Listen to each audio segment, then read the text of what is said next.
మోహనవాణి శ్రోతలకు నమస్కారం. గోదా వైభవము కార్యక్రమమునకు స్వాగతము. ప్రార్థన. హయగ్రీవ హయగ్రీవ హయగ్రీవేతి యో వదేత్ తస్య నిస్సరతే వాణి జహ్నుకన్యా ప్రవాహ్యవతో. నాడు హరివాసరంబని నందసుతుని సేవలో గోద మేల్కాంచి చేతులొగ్గి వామనస్థుతి సల్పి ప్రబంధ గీతి పాడి కోనేటికేగ బయలుదేరే.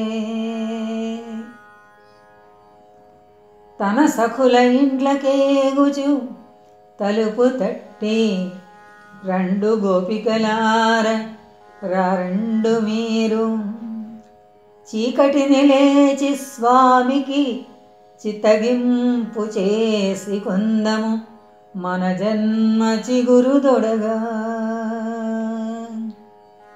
కల్పకల్పములి సేవ నిల్పుకొనుచు సేవలో స్వామి సామీప్య సీమలందు నిలిచిపోవలే మనమెల్ల నిత్యలీల.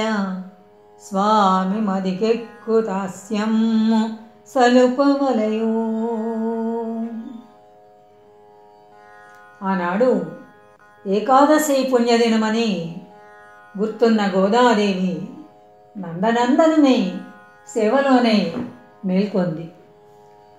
చేతులు మోడ్చి నమస్కరించి వామన స్తుతి పఠించి దివ్య ప్రబంధములోని ఒక గీతాన్ని పాడుకొని కోనేటికి బయలుదేరింది. ఆ సమయంలో గోదాదేవి తన చెలికత్తెల ఇళ్లకు వెళ్ళి తలుపులు తట్టి మేల్కొల్పసాగింది. గోపికలారా, వెంటనే లేచిరండి. చీకటితో లేచి స్వామికి సేవలు చేసుకుంటే మన జన్మ చిగురు తొడుగుతుంది. ఈ సేవనే కల్పకల్పాలకు నిలుపుకుంటూ స్వామి సమీపంలో ఆయన సేవలలో నిలిచిపోవాలి. స్వామి మనసుకు నచ్చే విధంగా మనం సేవ చేయాలి. ఈ సేవనే మనం నిరంతర లీలగా నడుపుకుంటూ ఉండాలి సుమి అని చెప్పింది. ఆమె ఈ విధంగా అంటూ అంబుజాక్షి, తరళ, హేమ, పద్మాక్షి, ధవళరదన, నీలవేణి మొదలైన చెలికత్తెలను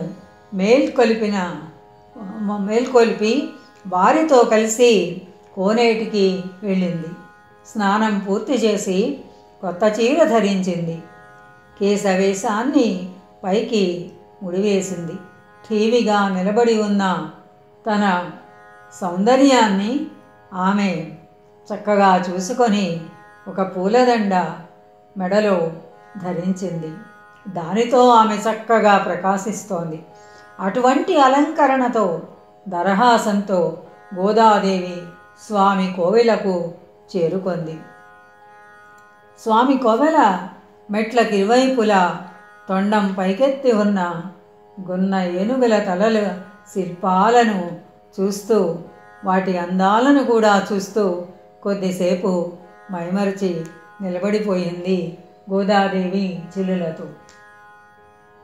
ఆ ప్రత్యూష సమయంలో విష్ణు ప్రీతికరమైన మాధవకాలం మదన గోపాలకృష్ణుడై మన్మథ రూపుడై నామాల చెరుకు వెంటని ఎత్తిపట్టినట్లుగా గోదాదేవి ముఖాన తుమ్మెదల వలె నాట్యమాడుతున్న ముంగురులే ఆ వెంటికి అల్లెత్రాడులాగా కనబడుతున్నాయి. మాధవుడు అంటే లక్ష్మీప్రియుడని అర్థం. మధువులను అంటే తీయదనాన్ని చిందించే వసంత ఋతువును మాధవము అంటారు. విష్ణువు పేరులో ఈ రెండు అర్థాలు మేళనం చేసి ఉంటాయి. గోపబాలుని మన్మథ తత్వమే స్త్రీ రూపంలో వచ్చిందా అన్నట్లు గోదాదేవి పూలదండని విల్లుగా ధరించి గుడికి తరలి వెడుతోంది.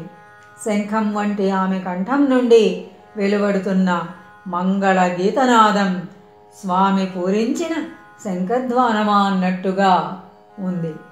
ఆలయ ద్వారానికి తాపనం చేయబడి ఉన్న ఒక బంగారు సుదర్శన చక్రం, అది గోదమ్మ నేత్ర పద్మాలలో ప్రతిఫలించింది.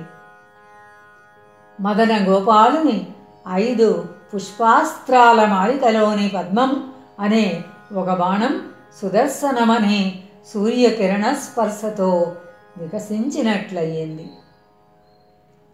చెంపక, తులసి, పారిజాతాది వృక్షాల వరుసలతో శోభిస్తున్న ఆ తోటలోని కాలిబాటలో కొత్తగా చిత్రించిన రంగవల్లుల మీదుగా నడుస్తూ గోదాదేవి ధీర గంభీర గమనంతో కోవెల చేరుతూ ఉండగా ఆమె ముఖం చంద్రబింబం వలె కళాపూర్ణమై ప్రకాశించింది.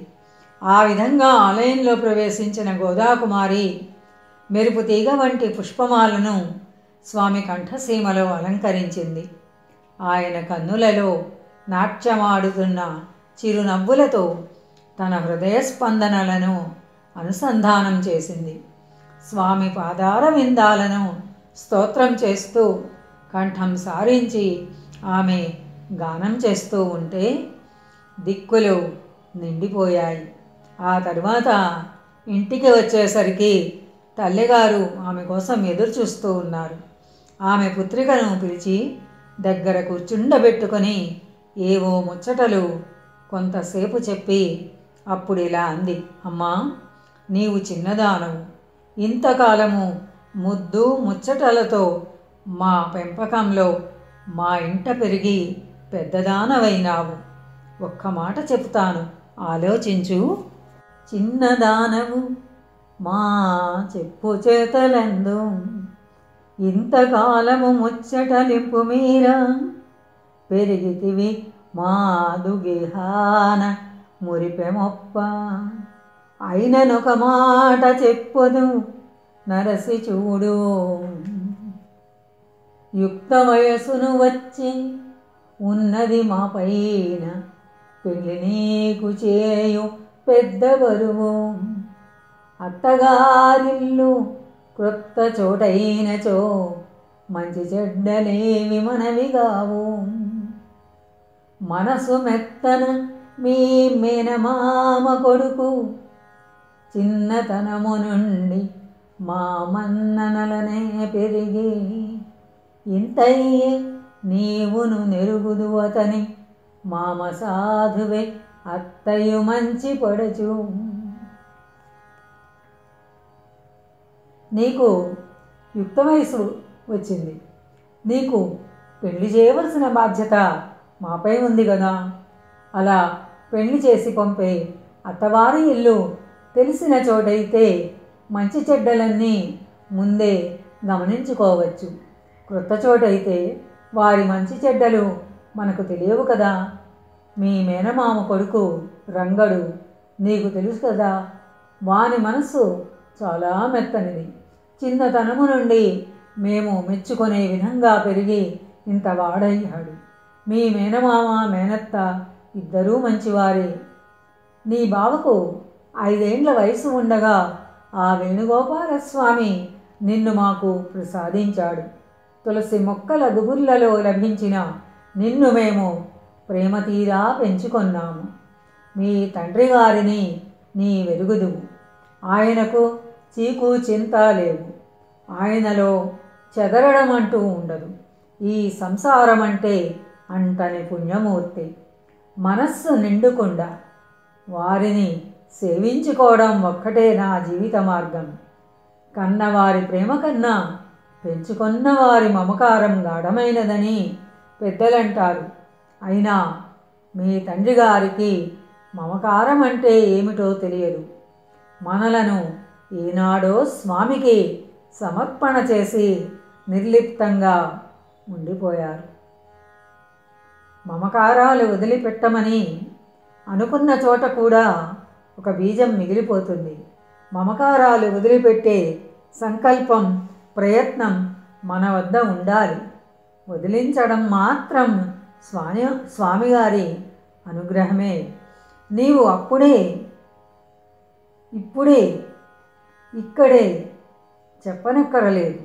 నేడు నెమ్మదిగా ఆలోచించుకొని నీ మనస్సుకు నచ్చిన మాట ఏదో రేపు చెప్పవచ్చు. ఈ ముద్దు ముచ్చటలు నీవి. నీ ఇష్టాన్ని అనుసరించడమే గాని మా బలవంతమేమీ లేదు. స్వామి మా ఇంట దాచిపెట్టిన సరసమైన సంపదగా నిన్ను మేము ఇన్నాళ్ళు పెంచుకున్నాము. సక్రమంగా కాపాడి స్వామి సొమ్మును స్వామికి ఇష్టమైన రీతిలోనే వినియోగించాలన్నది మా కోరిక. నీ మేనమామ ఇంట సంబంధం నీకు నచ్చితే మాకింకా బరువు తీరిపోతుంది. నచ్చకపోతే అది మంచిదే. నీకు నచ్చడమే మా వ్రతంలో ముఖ్య నియమము సుమా. ఈ సొత్తు తమది కాదని, తాము ధర్మకర్తలము మాత్రమేనని నమ్మి గోదను పెంచడం ఒక వ్రతంగా జీవిస్తున్న పుణ్యమూర్తులు విష్ణుచిత్త దంపతులు. ఇంతకన్నా పవిత్ర జీవనం ఊహించుకోవడమే కష్టం. అంతటి వారికి కూడా కృష్ణుని సన్నిధిలో వదిలించుకోవలసిన భావాలు అంటుకొని ఉంటాయి. సృష్టికే ఆధారభూతుడైన అభ్యాసమూర్తి లీల ఇది. దీనిని గురించి మనము ముందుగానే కొంత వివరణ ఇచ్చుకున్నాము. తల్లిగారి మాటలు విన్న గోదాదేవి మౌనంగా బయటకు వచ్చేసరికి తండ్రిగారి శిష్యులు భాగవతం నుండి చదువుతున్న రుక్మిణి పరిణయ ఘట్టం చెవిలో పడింది. తల్లిగారికి రేపటికి నిర్ణయించి చెప్పాలట. ఏమని చెప్పాలి అని ఆలోచిస్తూ ఉండగా ఆమె గదిలో కృష్ణచిలుక కృష్ణ కృష్ణ అని కేరింతలతో పలికింది. తల్లిదండ్రుల మనస్సును తాను కష్టపెట్టకుండా కృష్ణుడే తనను స్వీకరిస్తాడేమో అనే భావం కలిగింది. ఏమని చెప్పాలి అని ఆలోచించే సమయంలో చిలుక వద్ద నుండి సూచన అందింది. దానితో ఆమె తన ఆశలన్నీ కృష్ణునిపైనే పెట్టుకొని ప్రశాంతత వహించింది. ఆ రేయి అంతా నారాయణుని దివ్య కథాగానాలు, శ్రీహరి భక్తుల పుణ్యచరిత్రలు వింటూ ఆమె గడిపింది. పరమ భాగవతోత్తమ పటలితోడ గోద జరిపిన ఏకాదశి దినంబు జాగరము భక్తవరులకు జరుపు శుభము 12వ మార్గళి వాసరమున. శ్రీహరి భక్తుల పుణ్యచరిత్రలు వింటూ కస్తూరి సుగంధాలతో కూడిన శ్రీకృష్ణదేవుని పాదతీర్థాన్ని అప్పుడప్పుడు సేవిస్తూ ఆమె గడిపిన ఆ ఏకాదశి పుణ్యదినము ఆమెకెంతో సంతృప్తిని ప్రీతిని కలిగించింది. పరమ భాగవతుల సాంగత్యంలో గోదాదేవి గడిపిన ఆ ఏకాదశి పుణ్యదినము ధనుర్మాసము. ఆ దినము భక్తులకు శుభములు కలిగించుగాక. స్వస్తి సశేషము. మోహనవాణి తెలుగు పాడ్కాస్ట్ వింటున్న శ్రోతలందరికీ హృదయపూర్వక ధన్యవాదాలు. ఏమండోయ్, ఇప్పటివరకు మన ఛానల్కి సబ్స్క్రైబ్ చేసుకోకపోతే ఈ క్షణమే వెంటనే సబ్స్క్రైబ్ చేసుకుని ఆ పక్క నుండి బెల్ బటన్ని మ్రోగించండి. అప్పుడు నేను చేసే అప్డేట్స్ అన్నీ మీ ముందు ప్రత్యక్షమవుతాయి.